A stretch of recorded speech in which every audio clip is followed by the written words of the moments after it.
जाएंगे बात जम्मू कश्मीर के हवाले से करेंगे और इस हवाले से आपको बता दें, अनंतनाग में हुए दहशतगर्दाना हमले के बाद वजीर आलम उमर अब्दुल्ला की जानिब से बड़ा बयान दिया गया है।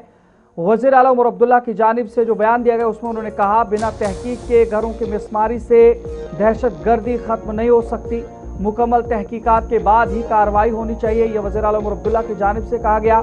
अवामी ताउन के लिए लोगों के जज्बात की कद्र जरूरी है। नजर आपको बता दें, जहां पर जम्मू कश्मीर के वजीर आला उमर अब्दुल्ला ने पुलिस हेड कांस्टेबल आशिक हुसैन की शहादत के बाद दर्जनों के करीब अफराद को पूछगछ के लिए हिरासत में लेने और बाज घरों को मिसमार करने की कार्रवाइयों पर रद्दअमल जाहिर करते हुए कहा है कि इस तरह दहशतगर्दी का खात्मा मुमकिन नहीं। उन्होंने कहा कि दहशतगर्दी के खिलाफ मौसर लड़ाई उसी वक्त कामयाब होगी जब आम लोग अपनी मर्जी से ताउन करें, और यह ताउन तभी हासिल हो सकता है जब आवाम के जज्बात और हुकूक की कद्र की जाए। वज़ीर आला उमर अब्दुल्ला ने कहा कि पहलगाम वाक़े के बाद जिस तरह लोगों ने मुत्तहिद होकर इंतजामिया का साथ दिया था, वैसा ही ताउन उस वक्त भी मुमकिन है जब मुकम्मल तहकीकात के बाद कार्रवाई की जाए। उन्होंने याद दिलाया कि उनकी साबिका हुकूमत के दौरान भी बाद घरों को मिसमार किया गया था, लेकिन बाद की तहकीकात में मालूम हुआ था कि कई मकामी अफराद का उन हमलों से कोई ताल्लुक नहीं था। वज़ीर आला ने जोर देकर कहा कि जब तक असल मुजरिम की शिनाख्त न हो जाए, न किसी का घर गिराया जाए और न ही बेगुनाह अफराद को हिरासत में लिया जाना चाहिए। क्या कुछ वज़ीर आला उमर अब्दुल्ला ने आज श्रीनगर में इस हवाले से मज़ीद कहा है, वो भी आपको सुनाएंगे। और इस हवाले से आपको बता दें, जहाँ पर लगातार तहकीकात भी इस पूरे मामले पर जारी, लेकिन वज़ीर आला उमर अब्दुल्ला का बयान भी इस बीच में जारी हुआ है।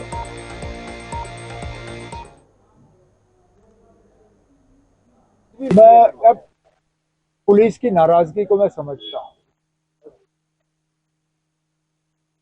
लेकिन सुप्रीम कोर्ट का एक आदेश है कि इस तरह समररी जो है एक्शन ये नहीं लिया जाना चाहिए। हमने ठीक इस तरह के हालात पहलगाम के हमले के बाद देखे, जब कुछ लोगों के घरों को जो है बुलडोज किया गया। मुझे उस वक्त मरकज की हुकूमत से बात करके ये सिलसिला रुकवाना पड़ा, और जब इन्वेस्टिगेशन और इंक्वायरी हुई तो फिर पता चला कि एक भी लोकल उस हमले में इन्वॉल्व नहीं था। हमला करने वाले सब बाहर से आए हुए थे। तो यहाँ घरों को तोड़ फोड़ करना या हजारों की तादाद में गिरफ्तारियां करना, इससे हम हालात को बेहतर नहीं कर पाएंगे। उल्टा हालात जो हैं वो और ज्यादा बिगड़ जाएंगे। मेरा अपना तजुर्बा, मैं भी 6 साल मैंने जम्मू कश्मीर रियासत को चलाया है।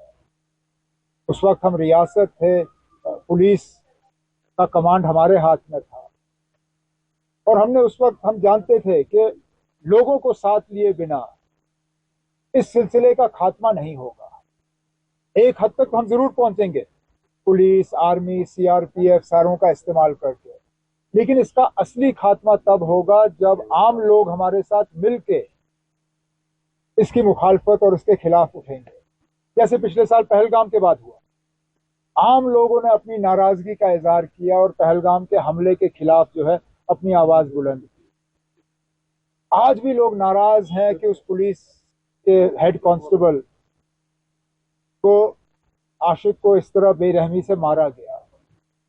लेकिन जब 1000 नहीं, 2000 नहीं, 2500 के आसपास के आंकड़े आज सुनने को मिल रहे हैं, जब इतने लोग गिरफ्तार होना शुरू हो जाते हैं, तो कहीं ना कहीं फिर ये नाराजगी इस सिलसिले के खिलाफ जो है वो ट्रांसमिट होता है। तो मैं तो यही उम्मीद करूंगा कि हम इस लड़ाई में अपने लोगों को अपने साथ लेके चलें, तभी हमें इसमें असली कामयाबी मिलेगी। मैं अब इधर अनंत